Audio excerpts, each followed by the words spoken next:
May buntag sa tanan. Morning, or good afternoon, or good evening, kasaman mo.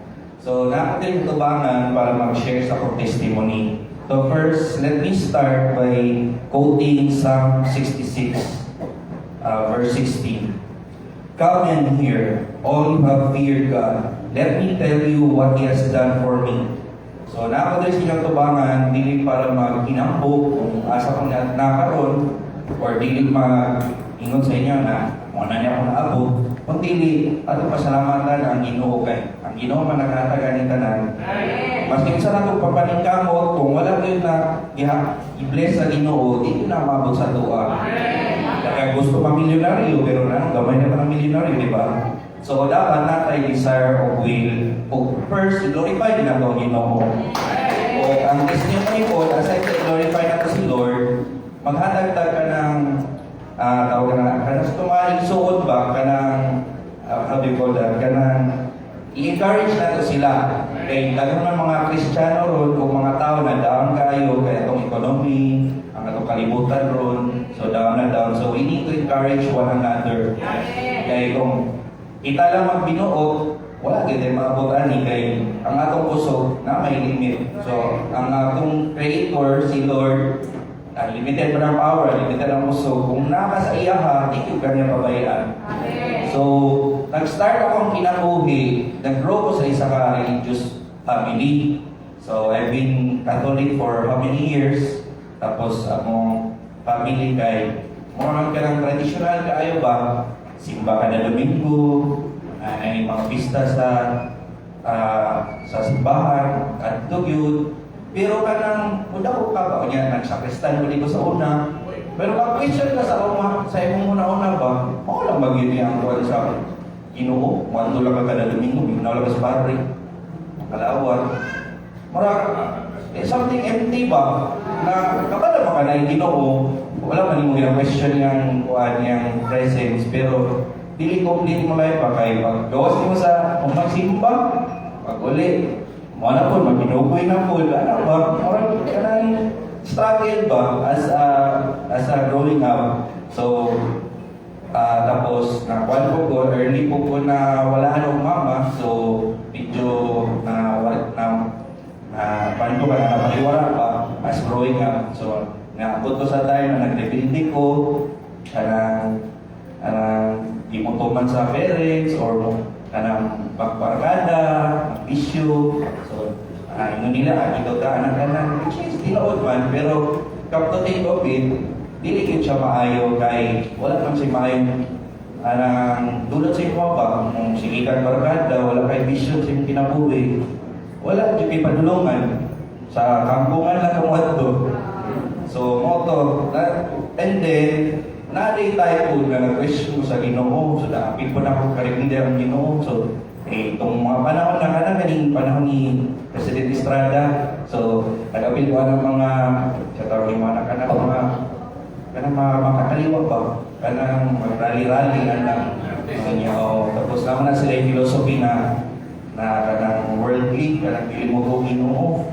So, na-question ko na ako na sila yung punto, no? Pero, pagkaman, na-realize ako after many years na masking wala akong inusap kong kinubuhay, pero sige masya kaya ako paramdam sa buwan. Naamang kaya ako ko'y kinabuhay, kaya ko'y mga butang na nakuha na ko na wala kaya na akong ipangay, pero narin sa pasuan ako. Yung Ginoo. Ginadinay lang na ito siya ba, kay kung madaw ta, kung wala ta, tayo mga ito ani na butang nilingatan, masuko ka sa Ginoo, pasangilan mong Ginoo kay wala immature pa mga panahon na.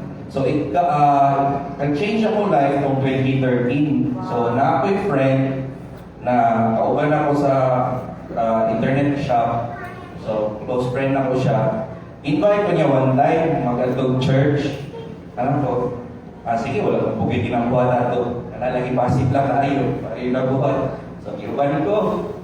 Tapos, nag-introduce ko niya sa group, sa pastor, o sa church as a whole. Ito na, enlighten ko na parang ka nang nag-draw ka sa Ginoo ba? Nga. Kaya naapag ito yung quote, kaning after ninyo mag-message ang pastor, na siya ka ng mag-prayer gani na magpaduol sa mga tao na gusto i-accept si Jesus as Lord and Savior. So dito naigo jud ko kay before ato ng transformation, kabalo man ko lang ang Ginoo sa atong paligid. Pero dili siya personal ba? More on kwan siya, more on nala ka diha. Ay mo presence niya pero wala tabang sa buong kinabuhi. So mo pag accept na ko kay Jesus as Lord and Savior that time, nagbago gyud akong mind, nag-transform. So, which leads to encounter. Nag-encounter ko sa Ginoo for 1 weekend to 3 days, 3 nights. Dito powerful yung kaayo. Kaya na ang mga message na i-share sa imo na dili lang siya ka ng, what do you call that, ka ng, ka ng entry level lang ba? Dili lang siya ka ng sinful lang.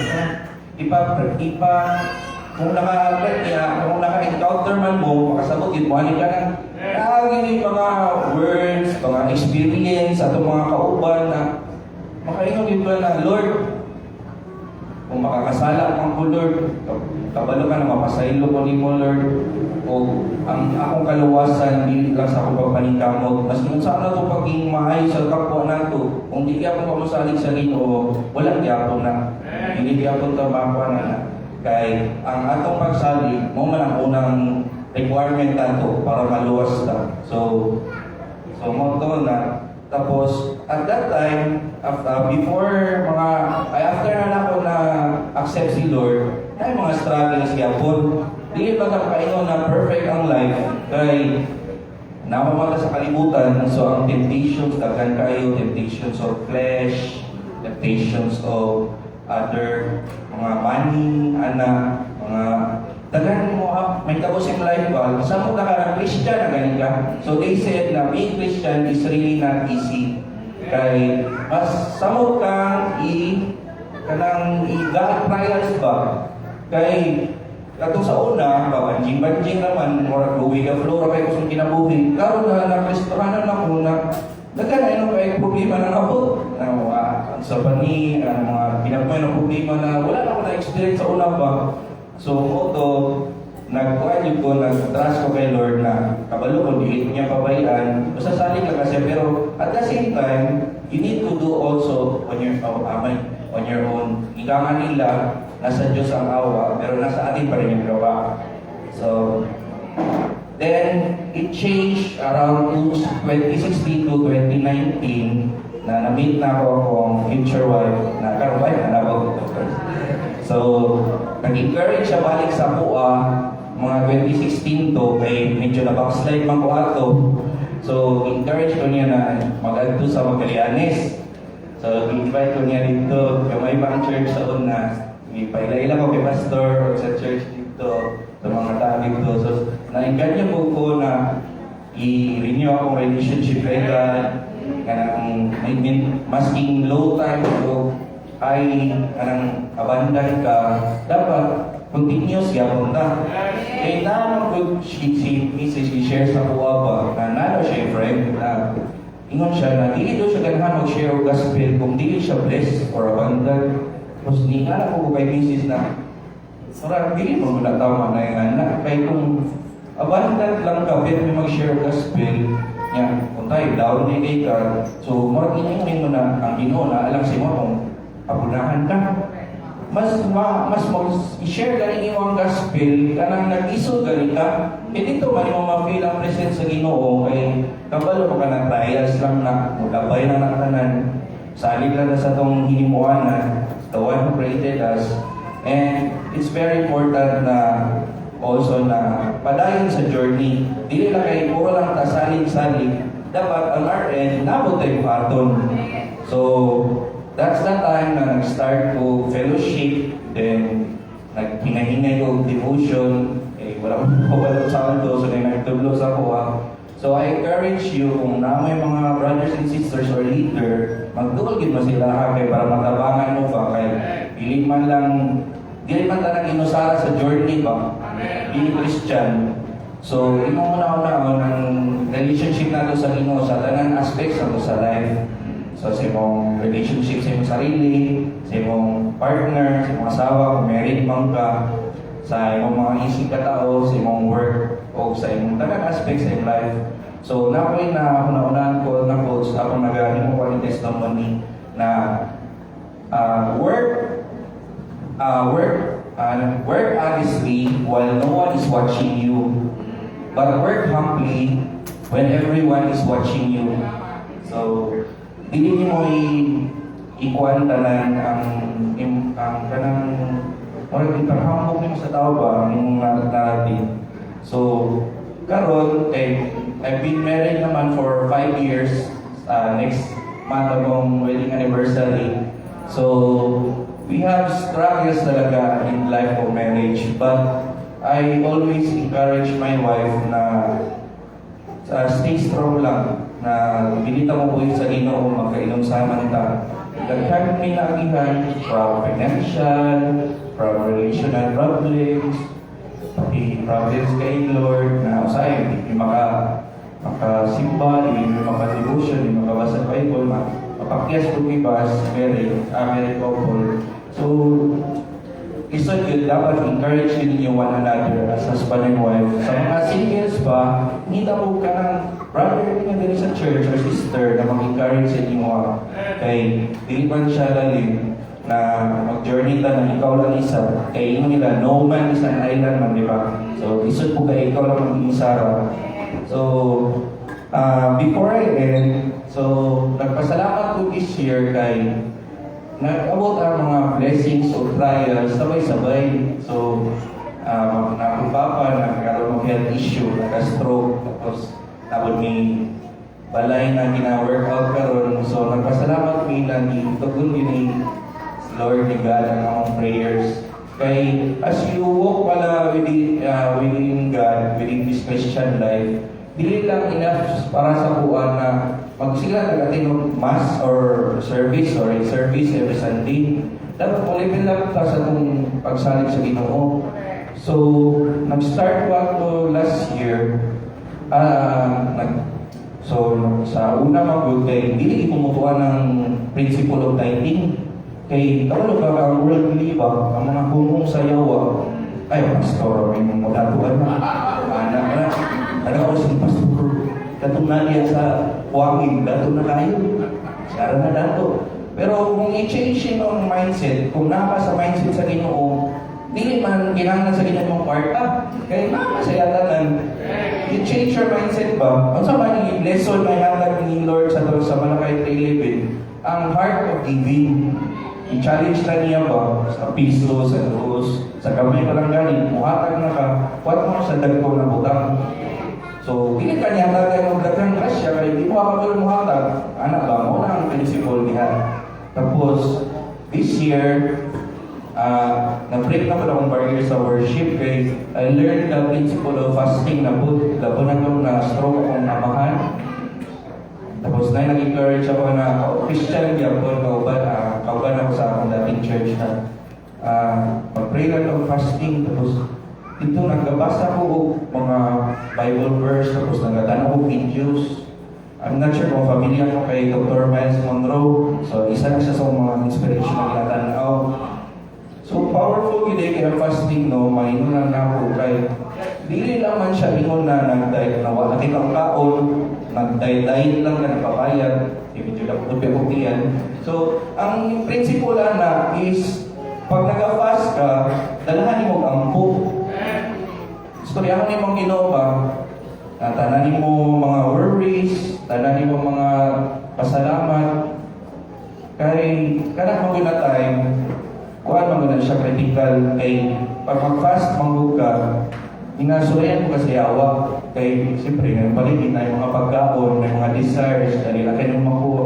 Pero kung discipline ka and with the Lord, i-guide ka sa Holy Spirit, kuan yung kanya na ipakumanon niyo ka sa fasting pa. So, I encourage you na mga isuon na kung naman mo desires in your heart na gusto ihatag, i-try to fast or pray.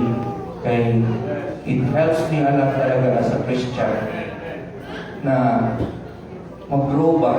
Hindi lang ta sigla tagtingkod sa tubangan, paminaw sa pastor, paminaw sa mga brothers. It takes also a lead ba on our faith. So, to grow. So, before I end, mag-share ako verse sa Matthew 11:28 to 30. Come to me, all you are weary and burdened, and I will give you rest. Take my yoke upon you and learn from me, for I am gentle and humble in heart, and you will find rest for your souls. For my yoke is easy and my burden is light. So, let's take Jesus as our role. Let's learn from Him and do His ways. Of course, it's not easy, but with guidance sa Holy Spirit and prayer, we can do it naman. We can overcome the challenge. And also on Romans 12, verse 2, do not conform to the pattern of this world, but be transformed by renewing of your mind. Then you will be able to test and approve God's will is good and pleasing and perfect will. So, remind lang sa mga atong mga isuon na although nakamamatag sa kalibutan at tuyo, pero ayaw mo madala sa conforme ba kung sa'y nakaroon, kung sa'y uso. Usultanan mangawat sa gobyerno, mangawat mo ka. Dapat, as a Christian, i-strive din mo na aside from dili ka mangawat, i-share din mo sa mga isigatawa na dili man maayo. Kay in the long run, kita ang yung isinglong sa Ginoo kung mo ato ba natasayaha, may ingon ang Ginoo na kung sa may ibuhat para sa buwag, kung nag-amuan na ka, nagsimbang ko kada Domingo, nag-dahil mo kasi kada Domingo, pero anong makitaan man ka, mangawat kasi ng opisina. Diba? So, which is challenge na sa ako, hindi naman sa ako sa ako ang tanan na grow in steadfast and also grow in prayer. So, kato mga idaw na sa Ginoo, I encourage you na mag-encounter, may malapit na daw encounter next month, or this month, Pastor? This month, para makakuha niyo ang presence ni Lord. Then, you grow up connect sa mga leaders, sa mga sisters and brothers na sa tong church. So, before I end, so, last quote na lang from 2 Corinthians 5:17. Therefore, if anyone is in Christ, he is a new creation. The old has passed away, and behold, the new has come. So let us believe in Jesus and always walk with Him. So, thank you, Lord, and have a blessed Sunday.